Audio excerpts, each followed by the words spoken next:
आणि विधानसभेचे वारे आता जोरदार वाहत आहेत. पाहुयात त्या संदर्भातल्या टॉप 9 घडामोडी. पुणे जिल्ह्यातील 8 जागा देण्याची अजित पवार गटाच्या पदाधिकाऱ्यांची मागणी. जिल्हाध्यक्ष प्रदीप गारटकर यांची माहिती.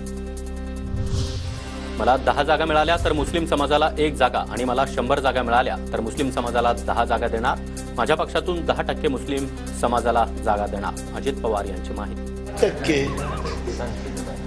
मला 10 जागा मिळाल्या तरी 1, 100 मिळाल्या तर 10. साधं गणित. आचारसंहितेची घोषणा अजून लांबणार. आचारसंहिता आणि निवडणुकीची घोषणा दसऱ्यानंतरच होणार. सूत्रांची माहिती. अहमदनगरमध्ये विश्वास जुना संग्राम भैया पुन्हा. आमदार संग्राम जगताप यांच्या समर्थकांची बॅनरबाजी. शहरातील प्रत्येक चौकामध्ये मोठे होर्डिंग्स आतापासूनच लागू. कुणाल दराडे येवल्यातून भुजबळ यांच्या विरोधामध्ये विधानसभा निवडणूक लढवण्याच्या तयारीत. दराडे काका पुतणे आणि जयंत पाटील यांच्यामध्ये चर्चा. कुणाल दराडे माजी आमदार किशोर दराडे यांचे पुतणे.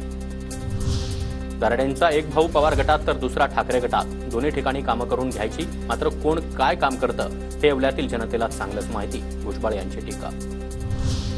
निलेश राणे कुडाळमधून धनुष्यबाणावर निवडणूक लढण्याची चर्चा. कुडाळची जागा शिंदे गटाकडे जाण्याची शक्यता. वरच्या निवासस्थानी नारायण राणे आणि मुख्यमंत्री एकनाथ शिंदेमध्ये बैठक. कल्याण पूर्व विधानसभा मतदारसंघामध्ये गणपत गायकवाड यांच्या अनुपस्थितीमध्ये पत्नी सुलभा गायकवाड सक्रिय. सुलभा गायकवाड यांच्याकडून विधानसभा निवडणुकीची तयारी सुरू.